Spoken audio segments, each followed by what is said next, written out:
Yo, what's going on, people? This is JONETH PIPTNE, and I am back with another podcast. Once again, featuring KO Sports Talk Kofi Ohemeng. He is back, and we're gonna start off first talking about the Carson Wentz trade to the Indianapolis Colts. I touched on it briefly, but me and Kofi Ohemeng will be talking about it a lot more coming up right now. Hey guys, this is your boy Kofi from KO Sports Talk. So in regards to Carson Wentz coming to being traded to Indianapolis Colts, initially Carson Wentz this past season, he didn't have too good of a game. He had 16 touchdowns to 15 interceptions, and he wasn't even playing all that well.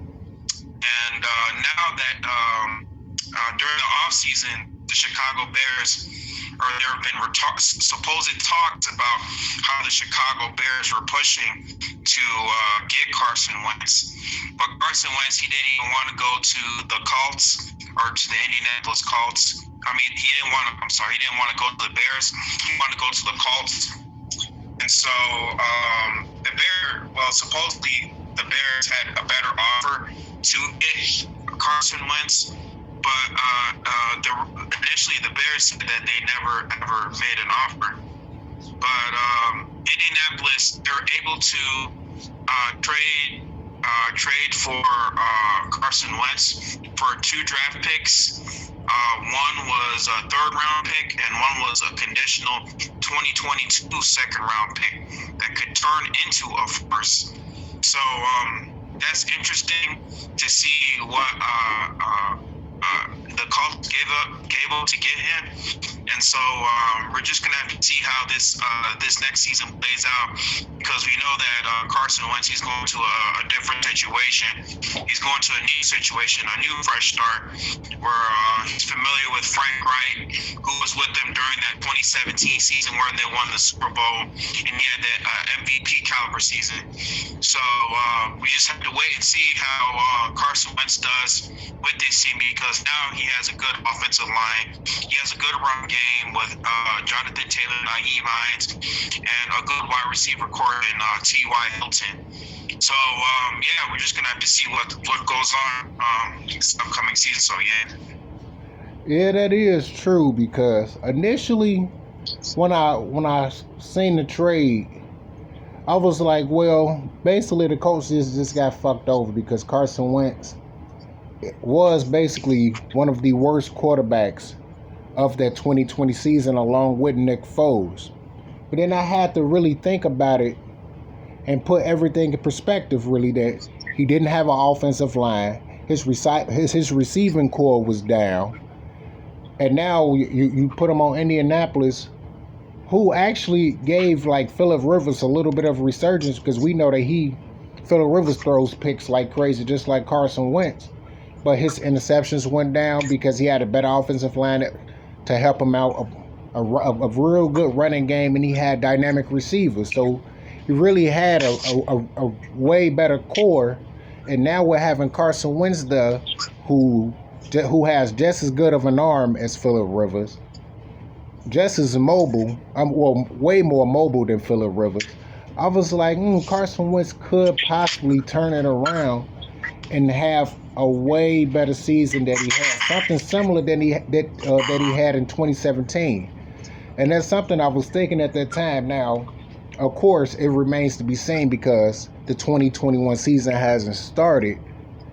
But I think, like I was saying before, he gonna be a way better fit to the Colts than he would have been with the Bears. Because with the Bears, even if he did want to come to Chicago, I don't even think that would have been a good suit for him, because the offensive line is basically like it is with the Eagles. He wouldn't have had that much time. He would have been having to run around for his life. They would have had to basically have him do a lot of rollouts and bootlegs, and it wasn't no guarantee that the offensive line was going to perform like they did later on throughout the season that allowed David Montgomery to get that 1,000 yards plus.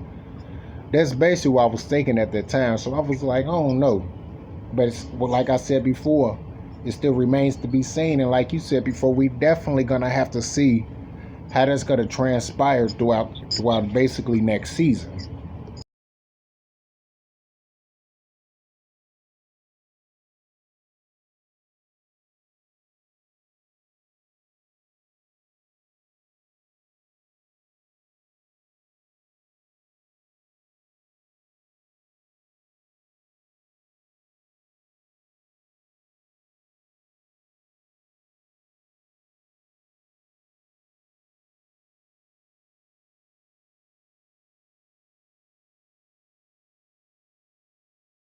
And honestly, that would have been almost like a Jay Cutler situation, because if Carson Wentz was to come to the Chicago Bears, I mean, like, he would have almost all the talent in the world. He would have arm strength. He would have the mechanics.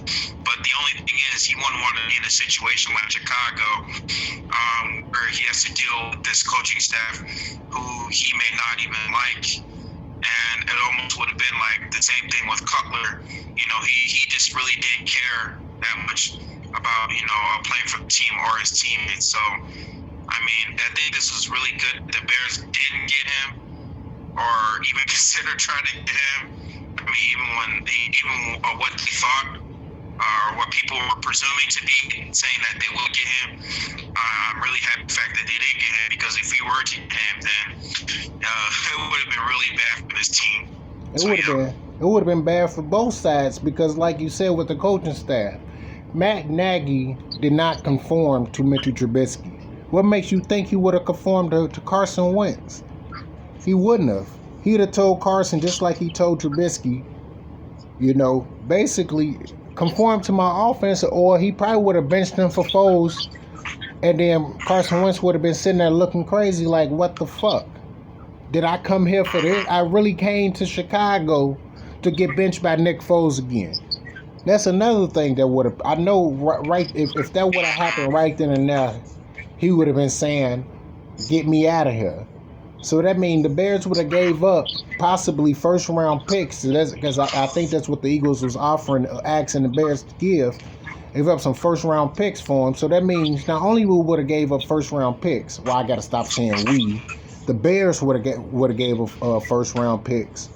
And then after that, still would have lost the quarterback the very next season anyway, due to the fact that the coaching staff ain't worth shit. And that's if he wouldn't have just said, and that's if he wouldn't have stayed, knowing that the coaching staff and everybody else is going to be gone anyway.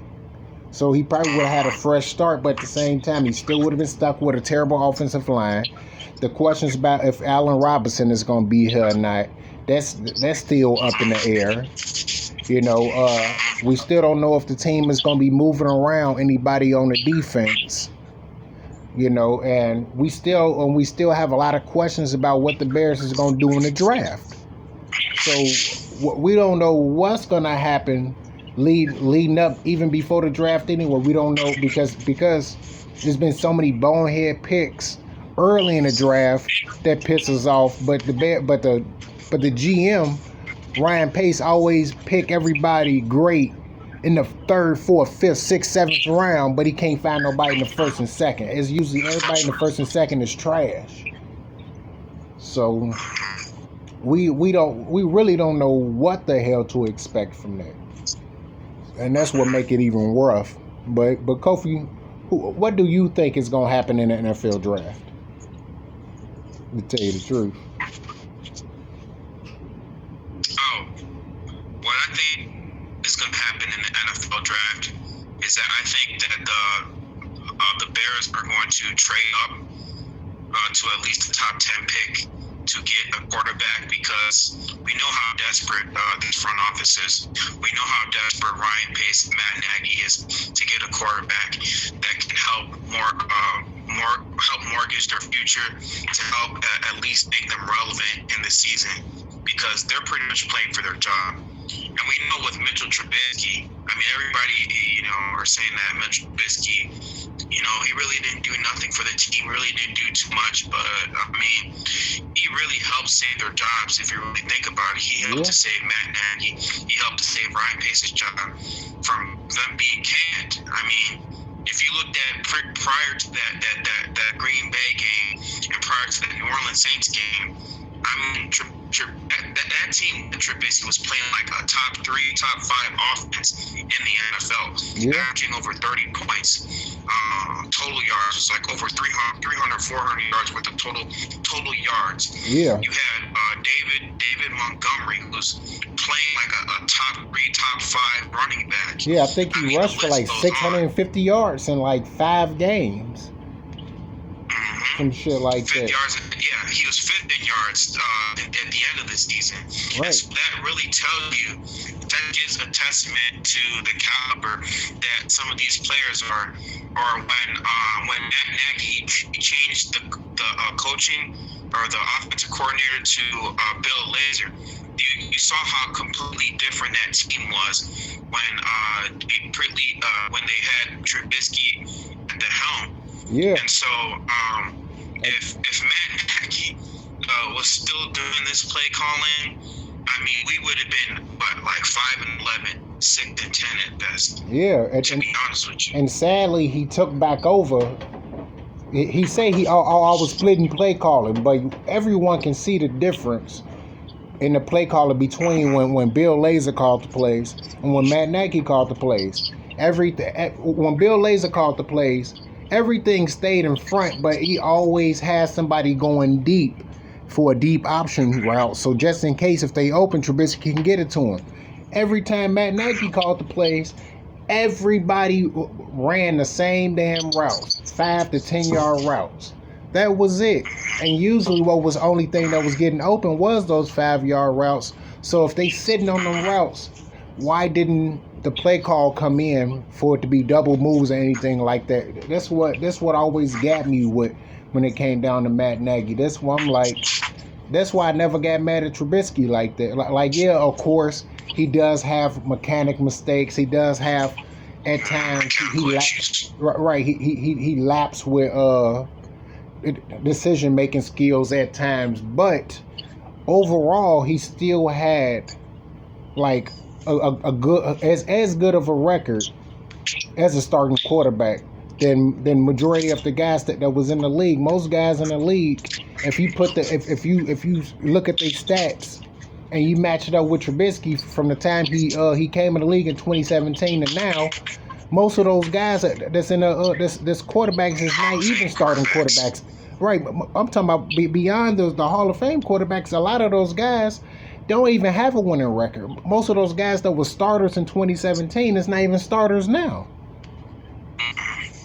You know, in 2017, Trubisky has the same record as in his first 49 games. Trubisky had the same record as Aaron Rodgers, and he had a better record than Deshaun Watson. Right. And that's with terrible play calling. Aaron Rodgers at least had decent play calling at that time. At least Deshaun Watson had great play calling offensively at that time. That's with bad play calling, a lack of an offensive line, and that results in a bad running game. Now, of course, when he showed up, the offensive line was a lot better, especially in running the football, because of course Jordan Howard ran for over 1,000 yards with Trubisky his first year, but failed to do it the second year because Matt Nagy not running the football the first 8-9 games of the season. Then he wanted to run the football at the end, but it didn't matter. Jordan Howard was like 50 yards short of 1,000 because of that, because not running the football. Wanting Trubisky to throw the football at least 35 times a game when everyone in America, including Matt Nagy, knew that he couldn't do that at that time.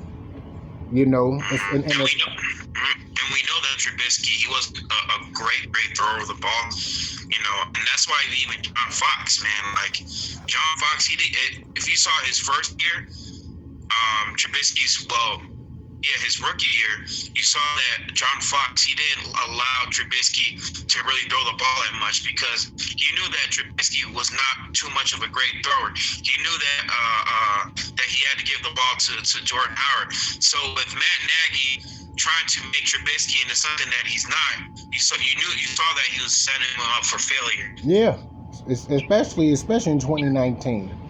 How about say I had listened to a little show, Chicago Sports Talk Now, with John Favreau. I'm guessing that's his name, or I guess that's the way you say it, right? But he had Tom Waddle on there, and Tom Waddle said one of the things that held true to me when I was like, absolutely, that nigga right. And it was one of the things I pointed out before, that 2019 fell more on the coach more than the players, because Matt Nagy was trying to turn this offense and turn Trubisky to something that he wasn't. That was a pocket passer, and that's what made it so bad. That's what made it so bad. When I saw that, I was like, come on, man, you can't be doing that. But now, like I said before, now it's the offseason. We know 9 times out of 10, Trubisky not coming back. So most likely Matt Jones might be the best possibility for the Bears right now. And it's already been confirmed. There were reports that from his agent that he wasn't interested in coming back to the Bears. See, I didn't even hear about that.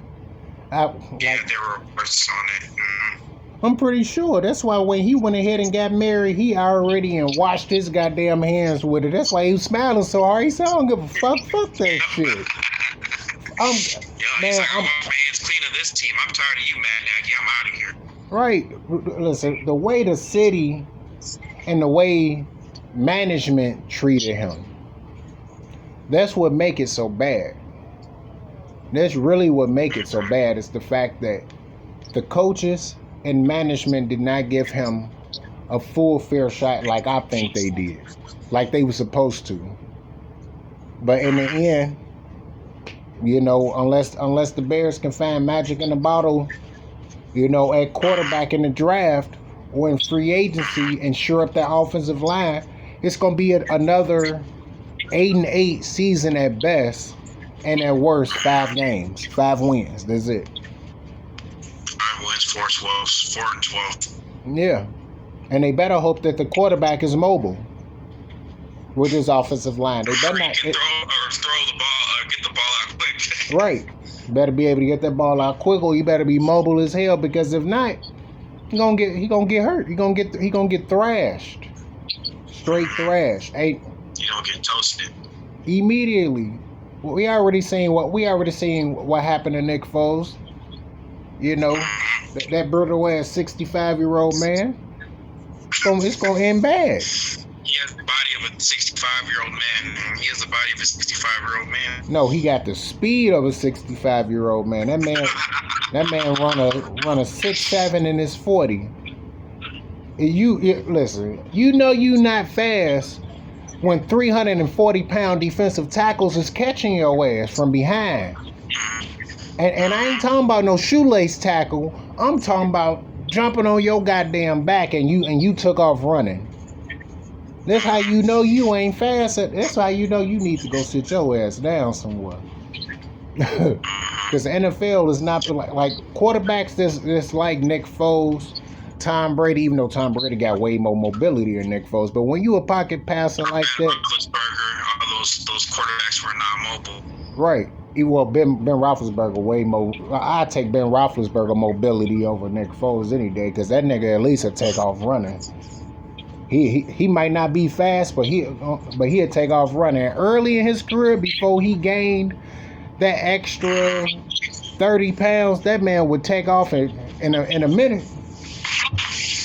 But now I don't know, man. It's just all bad for the Bears right now in terms of not knowing who the quarterback is, not knowing how the draft gonna be, especially not knowing how the season gonna be, because the same coaching staff is here. Now, when you flip to the defense side, right, all that. So now, when you flip to the defensive side, you know, when you have Sean Desai, you know, it's a lot of questions with him, because I don't know how he's gonna do. Now, he was Vic Fangio's right-hand man, so he did help come up with a lot of the concepts on what the Bears had to do along with Vic Fangio in 2018. But I don't know how well he's going to do by himself. You know, that's a real huge question. So I don't know about that. What can you basically elaborate when it comes down to Sean Desai? You say that again? I didn't hear you. Okay, I was saying that basically what do you think would be the best thing? Like how do you feel about Sean Desai being the new defensive coordinator, basically? Definitely. Well, I think this is a good hire for the Bears because he didn't want to hire somebody outside the Bears organization who isn't familiar about what the Bears run, because the Bears, they're more traditionally a 3-4 defense as opposed to like a 4-3. I think with Chuck Pagano, he was kind of running more of like not so much of a 4-3 defense, but he was putting too much linebackers in the coverage. So you saw in the past season, right? You saw at times that Khalil Mack was in coverage with freaking receivers who are twice as fast as him. Yeah. And you'll see Robert Quinn, like you wouldn't see them rush as much. Like you always would see the Bears zone rushing 4. They weren't blitzing enough. They weren't blitzing enough with Roquan Smith. And we know Roquan Smith is a great linebacker when it comes to blitzing. Yeah. And the fact that Chuck Pagano was not utilizing his player strengths to make them successful, you saw why the Bears really regressed, even way more regressed in the 2019 season, because we saw that Eddie Jackson, even though some of those picks should have been his, you saw that he wasn't tackling enough. He wasn't making those tackles. Jalen Johnson wasn't getting any picks at all, even though he was making those good pass coverages. Kyle Fuller, he was making those hits, but he also too wasn't getting as much interception. Right, he no wasn't putting turnovers, him in position to get the ball. You'll see them usually 10 or 15 yards off, and I'm wondering why is Kyle Fuller, why is Jalen Johnson 10 or 15 yards off? On the regular. Should be, closer to the DB. I mean, closer to the wide receiver. Like, it didn't make any sense to me. I swear to God. I just think that with Sean Desai, maybe he's gonna come with that philosophy that Vic Fangio had in 2018 and try to revitalize that spark, that 2018 defense. Yeah. Because in that 2018 defense, we were freaking lights out. We had like 26 interceptions that year. We had like over 50 sacks. Akeem Hicks was having a career year that season. Yeah. Of course, Eddie Jackson was having a career year that season. Eddie Goldman. He had like, I think 5 or 6 interceptions, a couple returned for pick sixes, which was crazy. And you saw even Kyle Fuller, he had like 7 interceptions. And so Mukamara, he had 3 or 4 interceptions and 1 pick 6. Yeah. So you saw that this team was really doing well. You saw that Vic Fangio was putting their East players in position to play their position correctly. Yeah. Khalil Mack was only strictly used for rushing, pass rush. Akeem Hicks strictly used for pass rushing. That's strictly what they were used for. And sometimes he would move them from the left side to the right side to keep the opposing player guessing to see where he was at. Right, and that made a huge difference. It made because with Chuck Pagano was here, I didn't talk too much about it, but might as well talk about it now.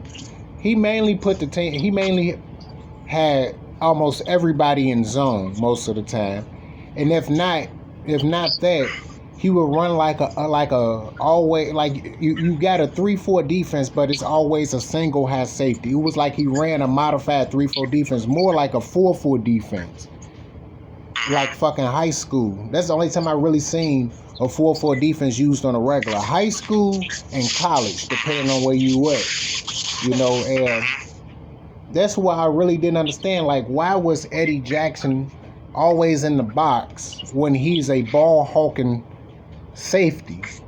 Why wasn't Tashawn Gibson more in the box? And he's more and he's a bigger guy. He's more of a tackler. Right, he's more of a tackler more than Eddie Jackson is. Why isn't Eddie Jackson free roaming? He's a free safety. Let the nigga free roam like the hell he's supposed to be doing. That's what he's supposed to be doing. Right, I feel like Because it's like this when it come down to it. First off, you're always gonna need player talent. That's one of the main things that make your defense good. After that, proper coaching, make it, and also the last but not least is the play calling. If even if you got great players, if you don't call the right plays to put them in the right position, talent can take talent because they so great will help you get through a lot of those terrible play calls. But when you had the type of season that the Bears had last year, when the offense only scoring 16 points per game, that talent only gonna get you so far, and then eventually they get burnt out. Second half of the season, they can't stop no damn body, and that's basically what happens. That to me is one of the main things that led to that defense regressing. Offense not putting up no points, defense on the field, 40 minutes a game. So that means the offense only got the ball 20 minutes a game. 40 minutes a game, the defense on there for the first 8 to 10 weeks. So the last 6 weeks, when everyone was wondering what the hell was going on with the defense, I just had to think about it. Like, yeah, they getting murdered. They getting murdered out there because they tired. Go ahead. And if you really think about it, like the first game in 2018 with Khalil Mack's debut, you know how we were up 20-0 in the first half? Yeah. And then in the second half, we couldn't even score at all. It's because like the offensive play calling, you know, they started to you know, make all these cute plays. They weren't doing enough of the simple plays, running I formations, doing the simple plays, you know, and we should have won that game, you know, if the play calling was right. And also from if you go up from like week 10 or even the whole 2018 season, like the defense was putting us in so many positions to score. That's why we were 10th in scoring that season on offense, because the defense put us in so much position to score. Either they would score or they would put us in position to score. Right. It wasn't like these long drives, like these 7, 8 play drives for 75 yards. These were at least 1, 2 plays for touchdowns. Right. These weren't like long sustained drives where the Bears were taking so much time off the clock. The defense was putting us in position, was putting us in those positions to score. Yeah, because that year, even though that offense that year was capable of doing it, they didn't have to because on average the defense will have them on the opponent's 40-yard line. That's one of the main reasons why, even though that Bears offense was real good in 2018, they still ranked like 22nd or something like that, because they always had a short field, so it wasn't much to travel. If that team always had to go a long field, they would have had way more yards. They probably would have been top 10 offense that year. They was 22nd because if every time you turn around, you on your opponent's 40 or 30-yard line, of course, that's automatic. That should be an automatic at least 3 points. You're on a 30, 40-yard line of your opponents, not yours.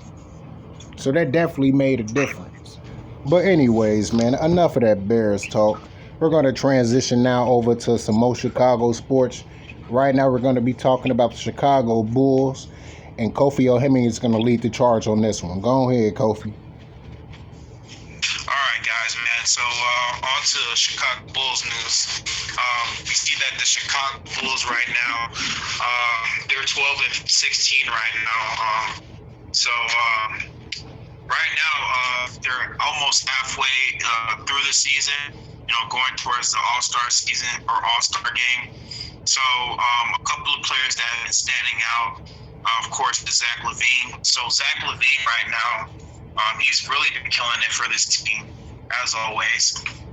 He's averaging almost close to 30 points right now. He's averaging 28.5 points per game. He's his field goal percentage is 51%. He's shooting 42 from the 3.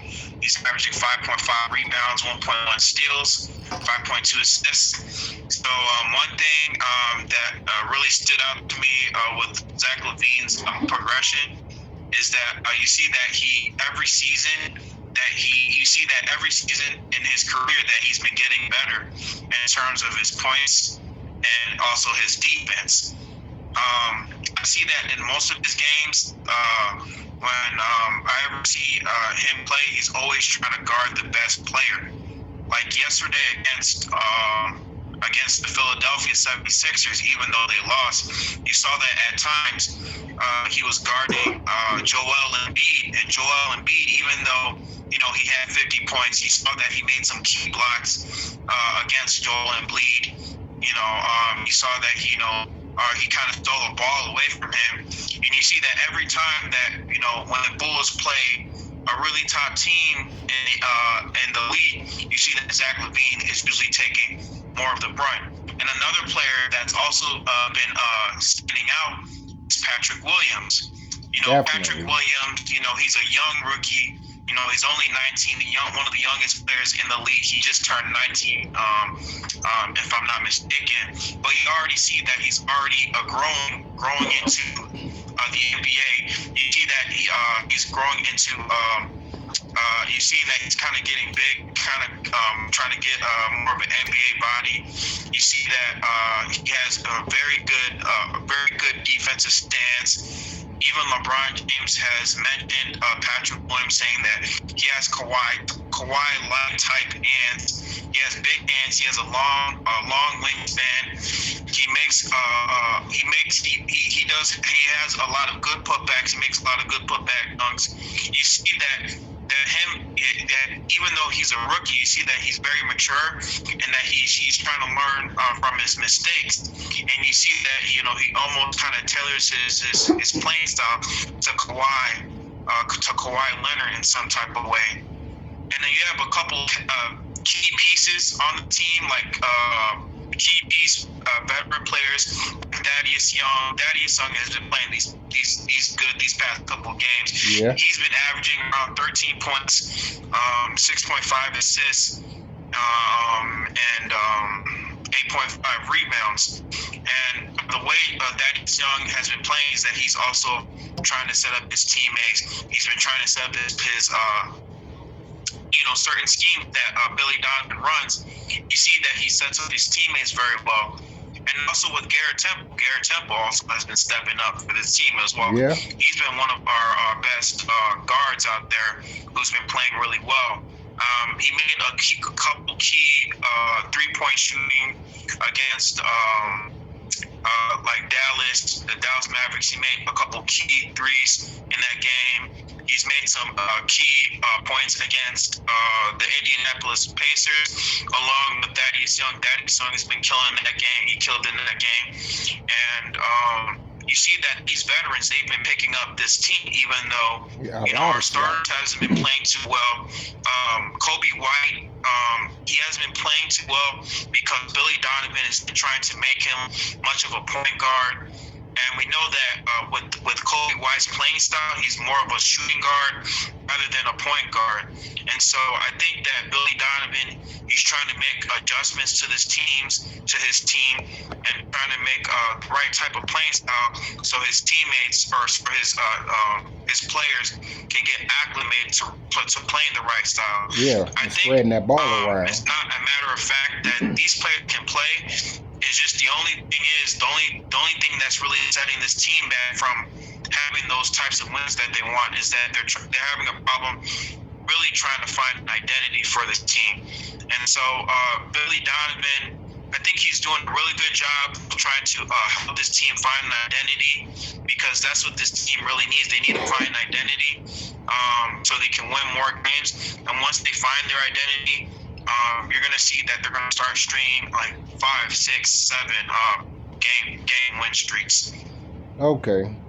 Now, me personally believe that the team has found close to being their identity. They more of a drive and kick team, much like the Bulls was. Not with Derrick Rose, more like they was with Kirk Henry, Big Gordon, Luol Deng era. They was more of a drive and kick team.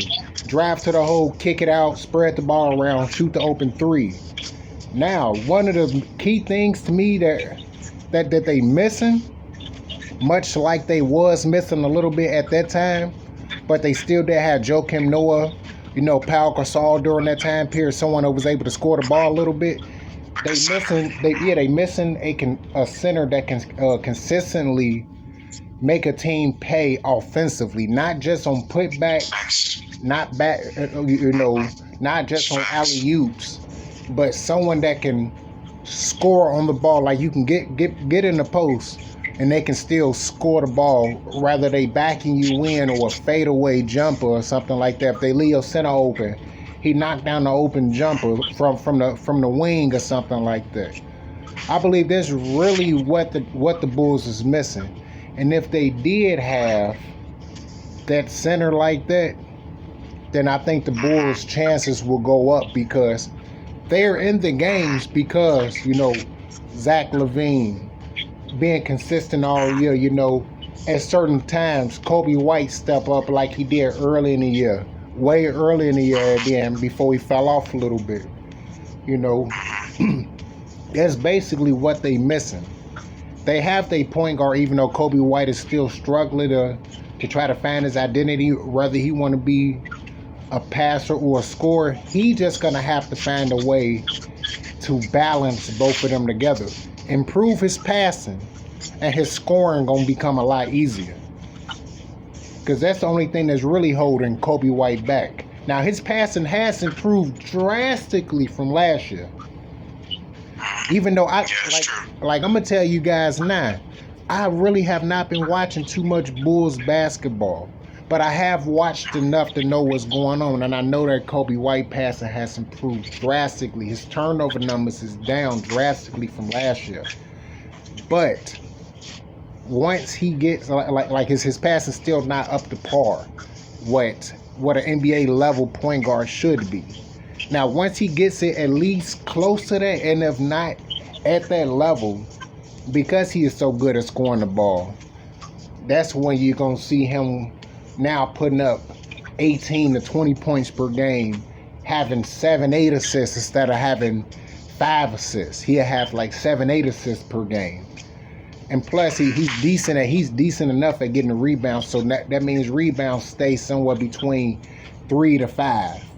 But now with him scoring somewhere between 18 to 20 consistently, and that means every blue moon he gonna drop 30 and still able to consistently give out those 7-8 assists. Guess what? That means Zach LaVine numbers goes up even more. That means instead of 28, he might score now 31 a game, because now he doesn't always have to do everything one-on-one. Now with Kobe White, he's able to dish the ball to him in different creative ways and get him more involved. He doesn't have to play ISO ball. Right. Guess what? That means now. Jim Boylan did to him. You always play ISO ball with Jim Boylan. Every single time. It'll always piss me off. Everybody just standing on the corner not doing anything. Right.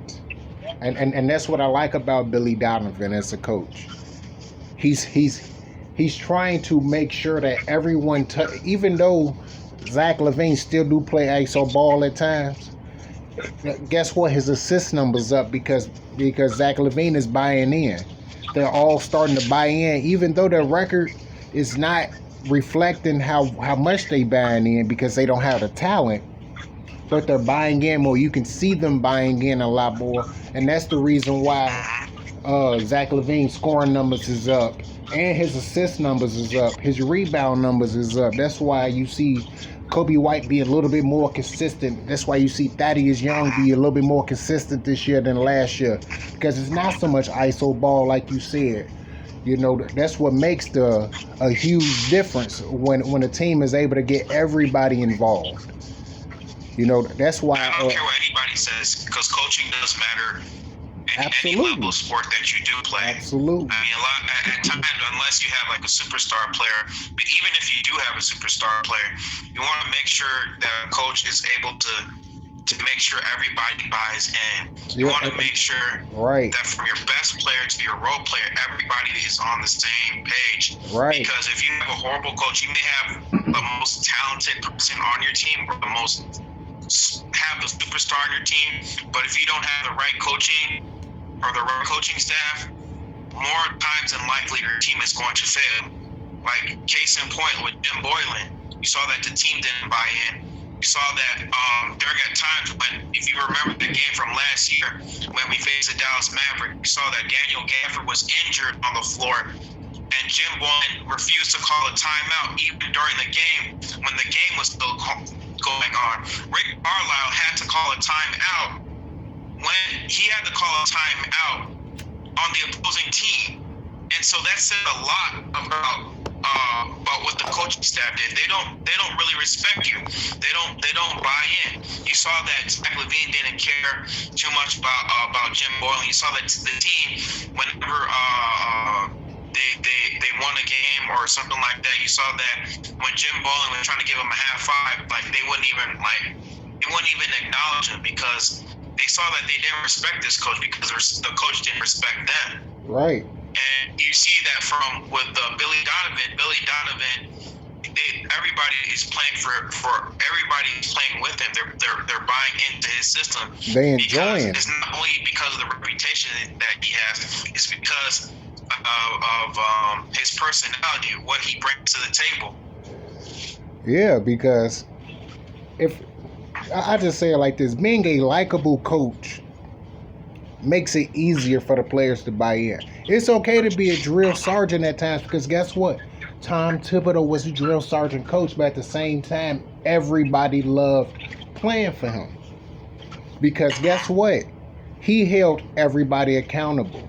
Something that Billy Donovan does. He don't care that you're the superstar. You will be just as accountable as the 12th man that's sitting on that goddamn bench that only get 3 seconds a game. I'm going to hold you accountable on the same level as everybody else, and that's how coaches are respected. Those are the type of coaches that usually put the players in the right position at the same time as being respected, because you can be respected and still be 17 and 50. So you still got to know the X's and O's part, of course. But that's rare, you know. That's there's only a few guys like Pat Riley, you know, Coach Popovich, all the above. You only get a handful of coaches like that. Right, Phil Jackson, Eric Spoelstra. You only get a handful of coaches like that. You don't get many coaches like that anymore. You know, either the guy likable, but they can't win games, or he's an asshole, but they winning games. You know, I say the last few guys that's like that is probably Doc Rivers, but eventually they got sick of his ass too. You know, that's what it is. You know, it's all about winning when it come down to it. You know, so it's all about culture. Culture is what matters. You want to build a really good team culture, because when you really build a good team culture, then you build good chemistry. When you build good chemistry, it turns to wins. Yeah, that definitely is one of the main things that translate to winning. Team chemistry, how long the players been playing with each other, even if they haven't been playing long together, how well do they mesh? You know, that this team is starting to mesh a lot more. They just need, to me, that one more player, and that is at the center position. If they can need get a center, they need that center position. If they need that center position, they'll be better than what their record is saying. They would be over 500 if they had a center. I think the record will flip if they had a better center. The record will be flipped. If not, I say not only it'd be flipped, but it'd be slightly better. They'll be like 16 and 14. I think they'd be better than that. I think they'd be like 22 and 12 right now. 22 and 10, I think, something, or if not 18 21 and 10. Yeah, 21 and 10, if not like 18 and 11 or something like that. I think they'd be a lot better than that. 19 and 10. Right. 20 and 10, in that range. Right, they have a way better record. It's a simple fact They'll that be the best in the East. Yeah. I just feel like because of that one spot, that's what's jagging them. Because even though, now don't get me wrong, the Bulls center that they have, he's pretty decent, but 10 points and 10 rebounds, you know, 10 points, that's really not going to get it done in no era of the NBA. If that was the case, then the Bulls would have kept Omer Sheik. Right, they shouldn't. Right. I'm just saying that's who they should have kept there. He gave them 10 points, 10 rebounds a game, and gave him a block and a half. That was the goddamn thing. Because even in the last game, man, Dwight Howard was killing us in offensive rebound.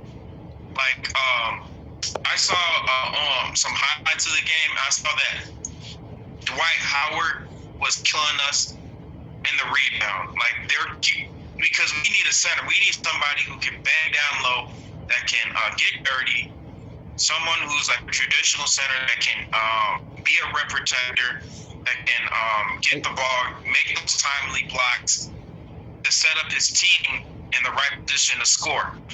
And at the same time, too. Rebounds. Right, and at the same time, still be able to guard the centers that step out to the three.